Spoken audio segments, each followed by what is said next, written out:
혹시 지금 이 글을 보는 당신, 나만 이렇게 살고 있나? 하는 생각에 잠 못 이루고 있지는 않으신가요? 밤늦게까지 스마트폰을 붙들고 있다가 내일은 달라지겠지 하고 다짐하며 잠들고 아침에 눈 뜨자마자 밀려오는 불안감에 휩싸여 오늘은 뭘 해야 할까 고민하다가 하루를 시작하는 삶. 혹시 남들은 다 열심히 살고 있는데 나만 제자리 걸음하는 것 같아서 초조해진 경험 한두 번쯤은 있으시죠? 30년 넘게 수많은 청춘들과 만나며 깨달은 사실이 하나 있습니다.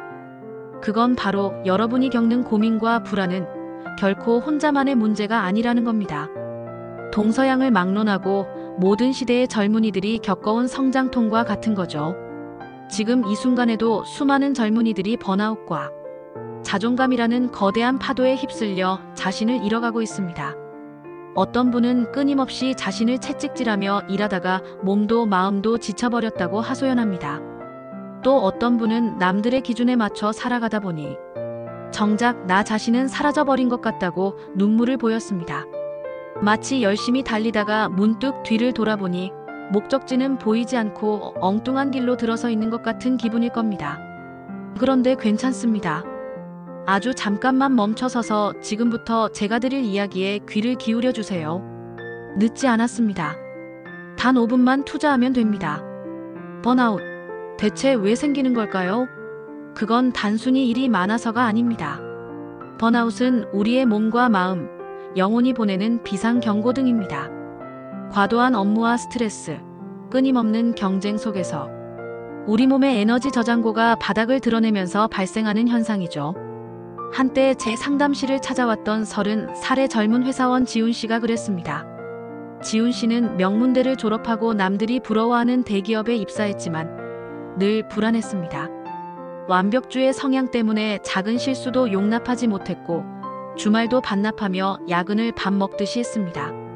결국 어느 날 아침 침대에서 일어나려는데 온몸에 힘이 쭉 빠지고 출근길에 가슴이 답답해져서 숨을 쉴 수가 없었다고 했습니다. 의사는 공황장애 진단을 내렸죠. 지훈 씨는 그제야 자신이 번아웃 상태임을 깨달았습니다. 하지만 다행히 지훈 씨는 용기를 내어 자신의 상태를 직시하고 제가 권해드린 관리법을 꾸준히 실천했습니다. 그럼 번아웃을 어떻게 관리해야 할까요? 첫째, 쉼의 중요성을 깨닫는 겁니다. 단순한 잠이나 휴식이 아닙니다. 온전히 나 자신에게 집중하는 시간입니다. 하루 10분이라도 좋으니 아무것도 하지 않고 멍하니 창밖을 바라보거나 좋아하는 음악을 듣는 시간을 가져보세요.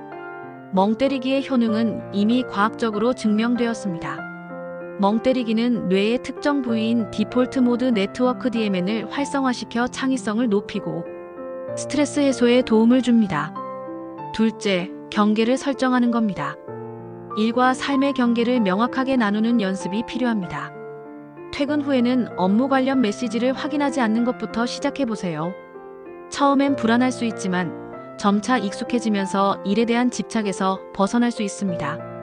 동양의 고전인 도덕경에서도 족함을 아는 자는 부유하다고 했습니다.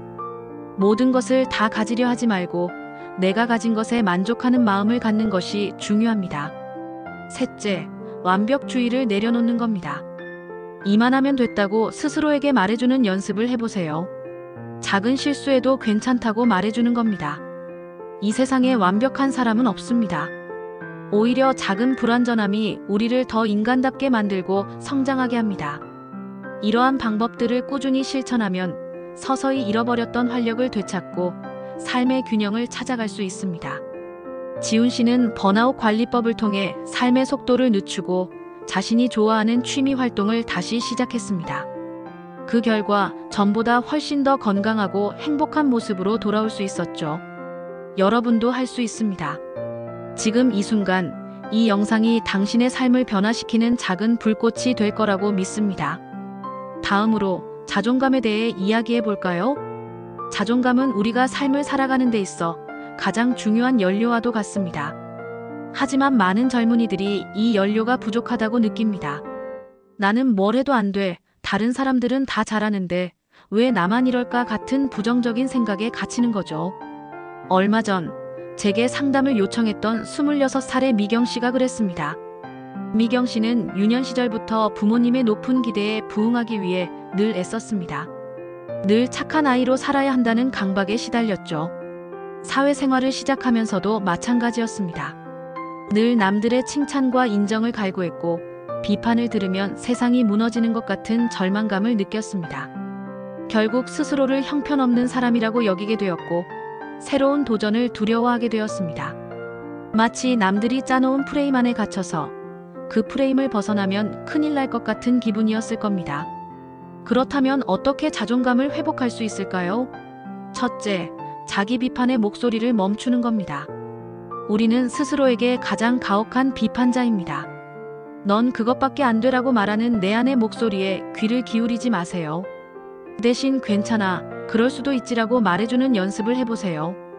미국의 심리학자 앨리스 밀러는 어린 시절의 상처가 자존감에 미치는 영향을 강조했습니다. 과거의 상처를 인정하고 스스로를 용서하는 것이 자존감 회복의 첫걸음입니다. 둘째, 자기 수용을 하는 겁니다. 완벽하지 않은 내 모습 그대로를 받아들이는 겁니다. 장점뿐만 아니라 단점도 인정하고 사랑해주는 겁니다. 나라는 존재는 그 자체로 충분히 가치 있다는 것을 깨닫는 거죠. 매일 아침 거울을 보며 스스로에게 오늘도 너를 응원해라고 말해주는 습관을 들여보세요. 셋째, 성공 경험을 만드는 겁니다. 아주 작은 것부터 시작해보세요. 하루에 물 2리터 마시기, 아침에 30분 일찍 일어나기 같은 사소한 목표라도 좋습니다. 목표를 달성하면 스스로를 칭찬해주고 그 성취감을 만끽하세요. 이런 작은 성공 경험이 쌓이면 나도 할 수 있구나라는 자신감이 생기고 이것이 자존감 회복의 단단한 주춧돌이 됩니다. 미경 씨는 자존감 회복 훈련을 통해 자신의 불완전함을 받아들이고 자신을 깎아내리던 습관에서 벗어날 수 있었습니다. 이제는 남들의 시선보다 자신의 행복을 우선시하는 당당한 사람으로 성장했죠. 여러분도 충분히 그렇게 될 수 있습니다. 지금까지 번아웃과 자존감에 대해 이야기해 보았는데요. 이 두 가지 문제는 서로 밀접하게 연결되어 있습니다. 번아웃이 심해지면 자존감이 낮아지고 자존감이 낮아지면 번아웃을 극복하기가 더욱 힘들어지죠. 하지만 너무 걱정하지 마세요. 우리 모두는 이미 문제를 해결할 힘을 가지고 있습니다. 단지 그 힘을 어디에 써야 할지 모를 뿐입니다. 오늘 제가 드린 이야기들을 실천에 옮겨보세요. 5분만 투자라는 말 잊지 않으셨죠? 지금 당장 이 영상을 잠시 멈추고 자신에게 5분이라는 선물을 주세요. 그 5분 동안 오늘 제가 드린 이야기 중 딱 한 가지만 실천해 보세요. 만약 이 영상이 당신의 마음에 작은 울림을 주었다면 더 많은 사람들이 이 이야기를 들을 수 있도록 구독과 좋아요, 알림 설정 부탁드립니다. 여러분의 작은 관심이 누군가의 삶을 변화시킬 수 있습니다. 오늘 당신이 용기 내어 시작한 작은 변화가 앞으로의 삶을 얼마나 놀랍게 바꿔놓을지 기대하셔도 좋습니다. 여러분의 빛나는 앞날을 진심으로 응원합니다.